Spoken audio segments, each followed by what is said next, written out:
This time last year I borrowed an OM1 Mark II camera and 3 lenses from OM Systems through their Try and Wow program.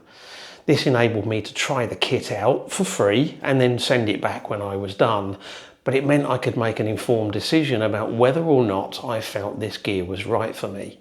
I decided it was, and I bought it. And I've been shooting with it ever since, a whole year. Seems like a good point to take a little look back and decide, was it a good choice? What do I like about this system? Are there any things that I'm not so sure about? And would I recommend it? And if so, who to? I hope you'll enjoy the video. If you do, and you're new here, don't forget to hit subscribe before you go.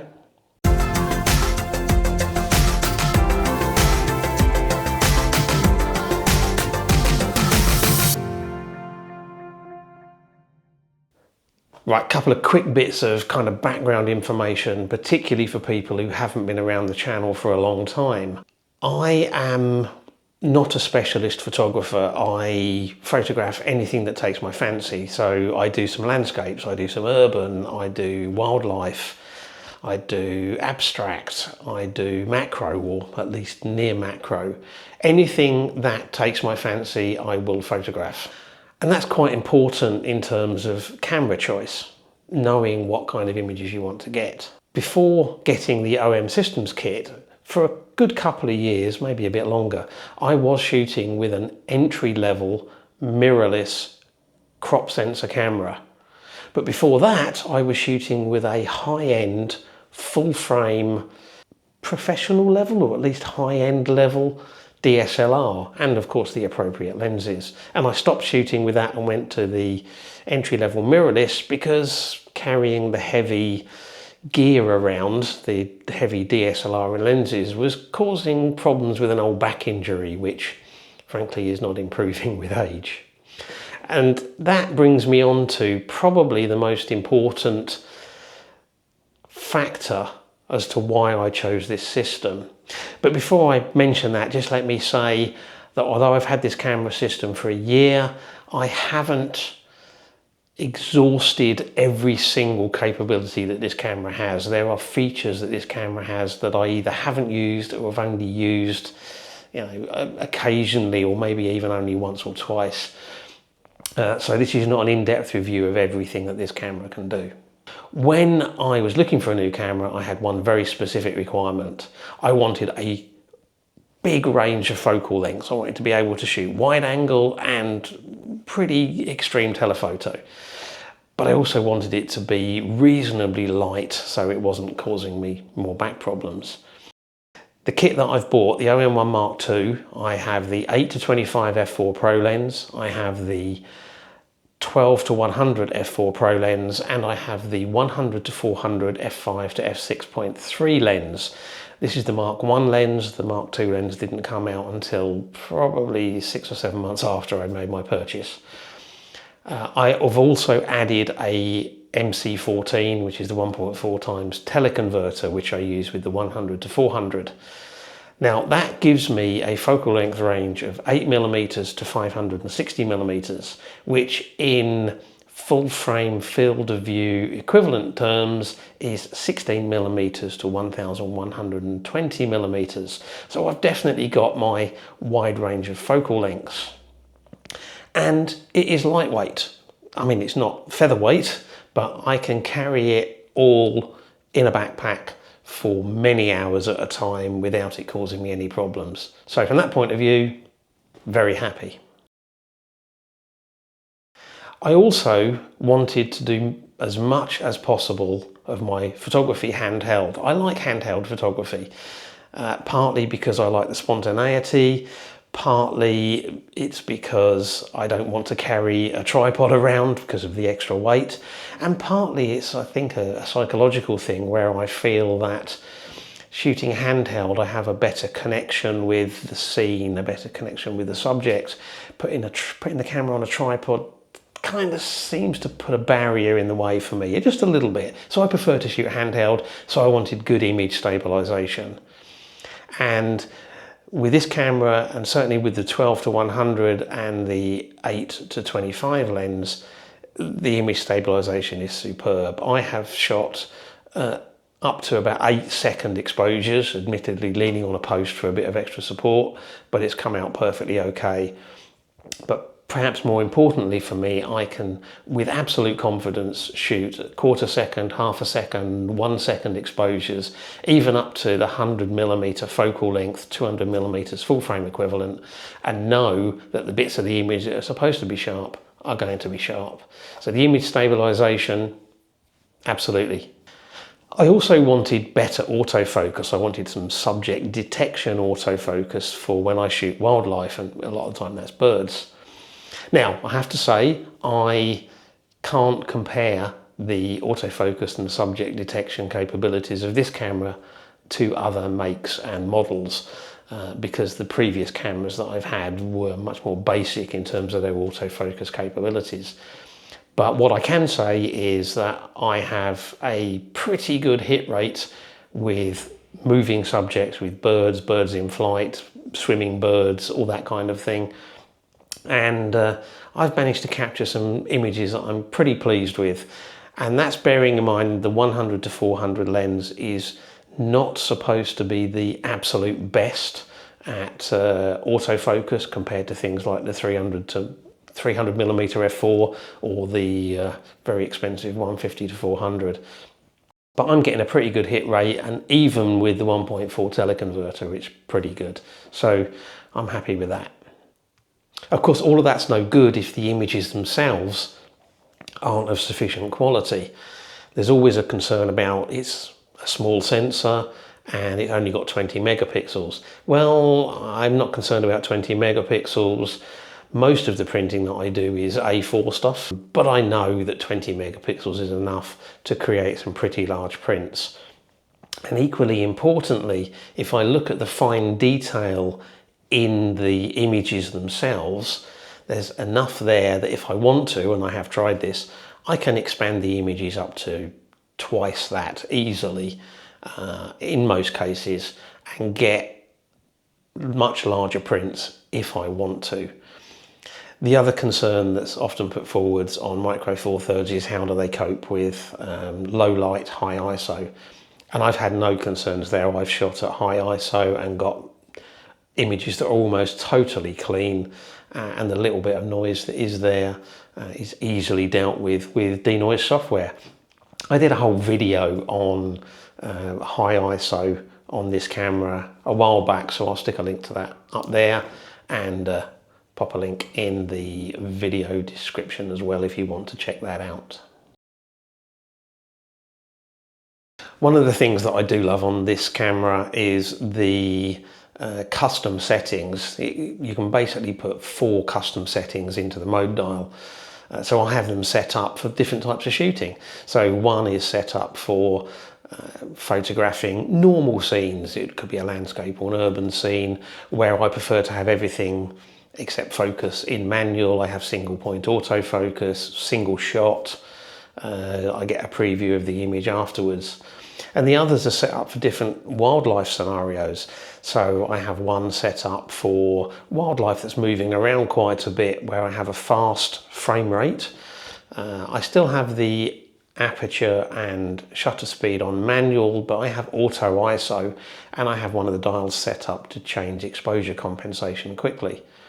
The other 2 wildlife ones that I have are similar, but one of them has a much slower frame rate for when I still want to shoot multiple images, but I don't want to shoot, 20 or 30 frames a second.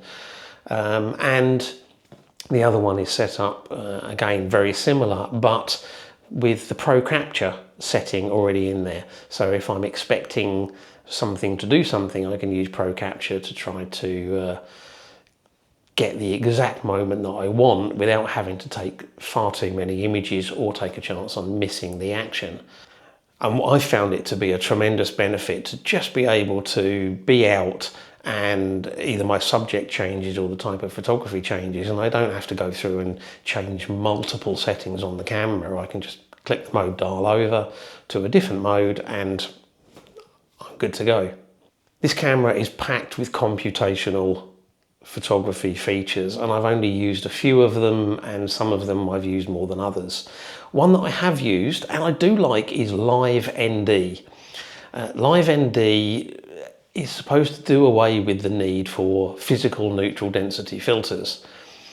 It doesn't actually stop the amount of light coming through. What it does is it works by the camera taking multiple images and then blending them together to get that ND long exposure effect. And I found it very, very useful, particularly if I just want to quickly do something ad hoc. Oh, there's a scene that would benefit from a quarter second exposure, half a second exposure, just go into Live ND and shoot it. I will say there are some limits to it. For example, let's say I want to get a half a second exposure. I might dial in 6 stops of Live ND and that will let me get a half a second, but it will only let me do it if I'm in bright light, let's say. It will only let me do it if I go to f11, which is hardly an optimum aperture on a micro four thirds camera. Much better to be shooting around, f4, f5, f6. So logically you would think, that's okay, I'll go to the 7 stop Live ND and that will let me bring the aperture down by a stop, wider by a stop, closer to the optimum range. The problem is when you go to 7 stops ND, it will only let me go down to a 1 second exposure, it won't let me do half a second. In the same way, the 6 stop ND won't let me do a quarter of a second, it will only let me go as far as half a second. So using the Live ND in bright light does put some restrictions on there and means the compromise is actually the image might not be as sharp as you want it to be because you're having to close the aperture down so much. You're starting to see some diffraction. To be honest, I haven't noticed a lot of diffraction even at those kind of settings, but nevertheless, it does mean I think that having a physical ND filter is still of benefit. The camera also has a live GND, which is a live graduated neutral density filter. And just like a physical filter, this enables you to darken part of the scene. Normally the sky, you normally darken the sky if you've got a bright sky and a darker foreground. I have used it a few times. It does work, it's pretty effective. You can't use it with the Live ND mode, so you can't use it with the long exposure created by Live ND as well. But it does work pretty well. Honestly, sometimes I think it's probably just as easy to shoot 2 or 3 exposures for the bright and dark and then blend them together later to create an HDR or an exposure bracketed, exposure merged image. But if you want to see the effect in camera, it is pretty useful. Now, talking about HDR or exposure bracketing, the camera does have a feature, like most cameras you can do in-camera exposure bracketing, but this one does have a feature where you can do an in-camera HDR, where not only can you set it to bracket the exposures, but it will combine them together to create a finished HDR blended image, and it's a RAW file. Although I'm going to be honest, I still sometimes think it's better to just take the 3 or 5 or whatever it is exposure merges and bring them together in something like Lightroom or Photoshop and do it myself. And even if you shoot in the HDR mode, you get the individual exposures as well. So yeah, it's a useful tool and just that one step beyond just exposure bracketing. A few things I haven't used that much of would include the high resolution mode. The camera has 2 high resolution modes. Handheld, you can shoot a 50 megapixel image, and it does this by moving the sensor around to create a high resolution shot. On a tripod, you can go to 80 megapixels. Now, I haven't used it a lot because honestly, I don't really feel that I need it. It's only useful for static scenes. Anything moving is going to be a problem. And as I've said before, 20 megapixels I generally feel is enough for the images that I want to capture. Where I have used the handheld version a couple of times is photographing the moon. because even, you know, the full extent of the 400mm lens, even with the teleconverter, the moon is still not filling the frame. But if I shoot a 50 megapixel version of it, of course I can crop it in and still end up with a 20 megapixel image, which has the moon a lot larger in it. I haven't actually tried the high resolution on tripod mode, the 80 megapixel, but I keep thinking I'm going to give it a go for another moon shot at some point and see if I can get an even better image, and maybe even do something a bit more extreme, like consider doing some stacking or something like that. Maybe something for a future video. Another one that I haven't used that much is the focus bracketing. I have to get this right because the camera has two features. And I got it the wrong way round. What I'm about to describe is the focus stacking facility, and what I'll talk about later, which I call focus stacking, is actually focus bracketing. Sorry about that. Which lets you shoot a limited number of shots with one press of the shutter button, but at different distances, different focal distances. And this is useful, of course, if you need to keep both you know, a foreground and a background sharp, in particular if you're shooting close up to a small subject, so if you're doing macro. The focus bracketing, I think, lets you do something like 15 images, and it actually, as well as giving you the 15 raw files, assuming you're shooting for RAW, it will also give you a stacked JPEG. So in other words, it will combine them all for you and create the focus stacked JPEG. And the couple of times that I've used it, I have actually used the JPEG version because it's actually been perfectly okay. But of course, if you want the additional latitude of the raw files, you can still take all of the raw files and stack them yourself in Photoshop or whatever tool you want to use. It does seem very useful, but you can't use it if there's anything moving in the scene. I did try it once with a wasp, and it created a very interesting, weird kind of abstract that I actually kind of liked, but it wasn't successful as a focus stacking exercise. There is also a focus stacking mode. Now I think that will let you do something like 150 different shots at different focus points throughout the frame, but that one you have to do the focus stacking yourself, and that's, I think, really for the serious macro photography, and I haven't even tried that yet. Maybe I will do at some point.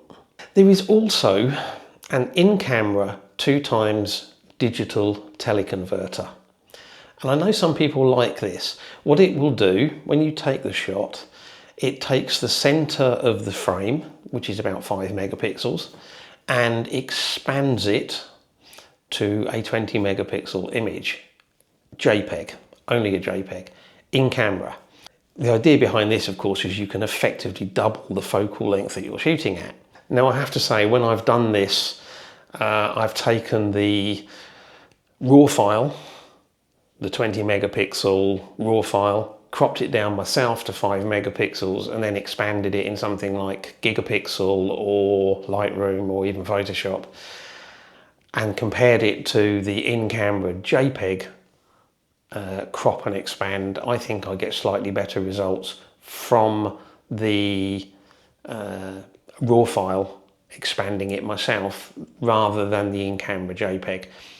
In many cases it's not an obvious difference, but I think it's slightly better. And of course, with it being a raw file, you have more latitude to open up shadows, pull back highlights, that kind of thing. So I don't use it. Plus, actually, you know, if I'm already shooting at 560mm to try to get something in the frame, it's hard enough sometimes to actually get a subject in the frame at that distance, because of any movement in the camera is massively exaggerated.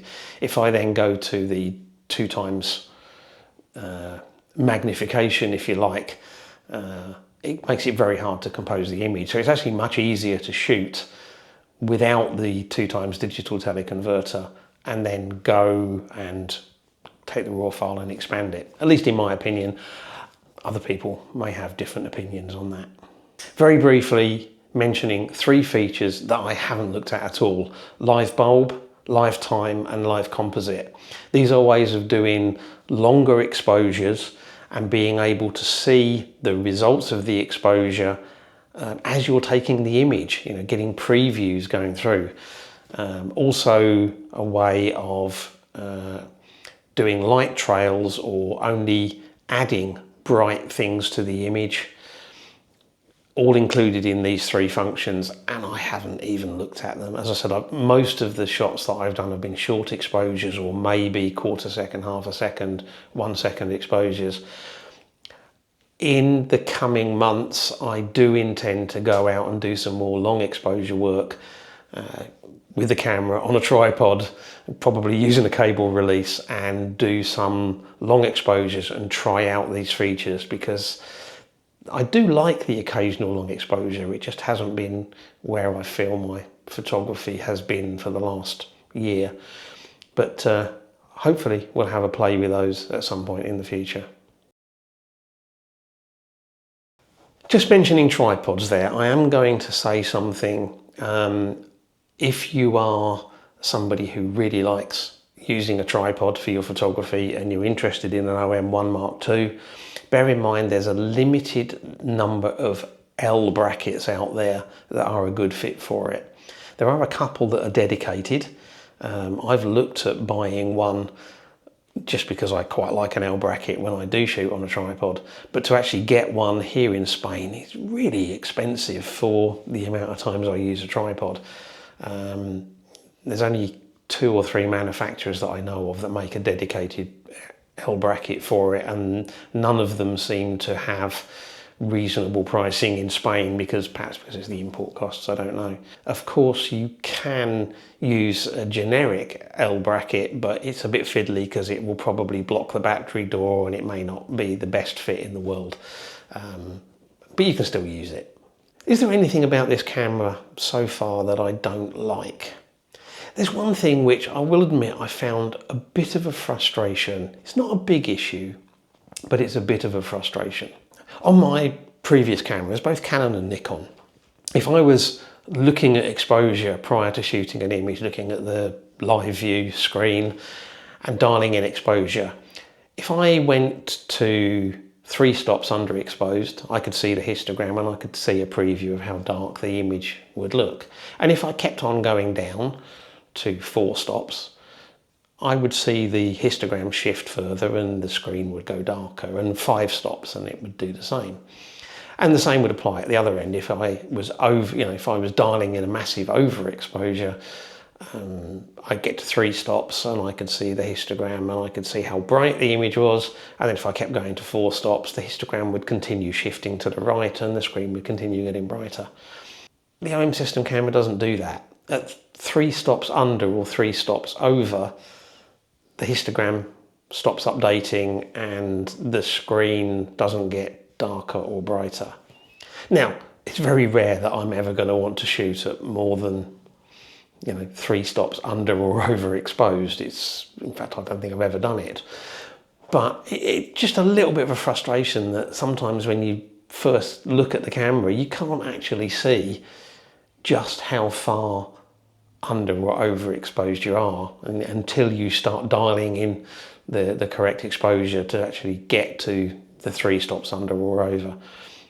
So it's a minor frustration, but it's a frustration nevertheless. It took me a little while to get used to it, and a couple of times I almost thought that the camera wasn't working properly because just the information I was seeing just didn't look right. Well, I've got used to it now, so it's not a problem, but it's something to bear in mind.